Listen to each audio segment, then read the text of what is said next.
कनिष्ठ मेधावृत्ति चलित मास आवेदन शेष तारीख मिल 3000 जानिबा संपूर्ण खबर ता पूर्व वीडियो को लाइक और चैनल को सब्सक्राइब करनथिले एबे ही सब्सक्राइब करी पाखरे आसुथिबा घंटी चिन्ह को दबाई दियंतु।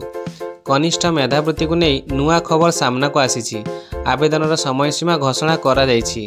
राज्य में द्वादश श्रेणी छात्र छात्री को कनिष्ठ मेधावृत्ति आवेदन प्रक्रिया आरंभ हो जाइथिबा बेले नवेम्बर 30 शेष तारीख रही। एने विद्यालय एवं गणशिक्षा विभाग पक्षर चिठी करा जायछि।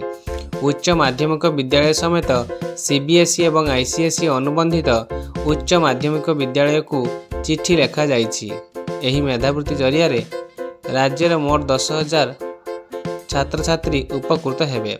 एथिपाई 30 तारीख जाए आवेदन ग्रहण करा जिवो। तेबे मेधावृत्ति पाई योग्यता मध्य घोषणा कराइछि। जदि जने छात्र किंबा छात्री दशम 60% रु अधिक रखिथिबे किंबा परिवार आय 6 लाख रु कम थिबो सेमाने ही एही मेधावृत्ति पाइबा पाई योग्य होई परिबे। वार्षिक 3000 टंका वृत्ति पाई परिबे।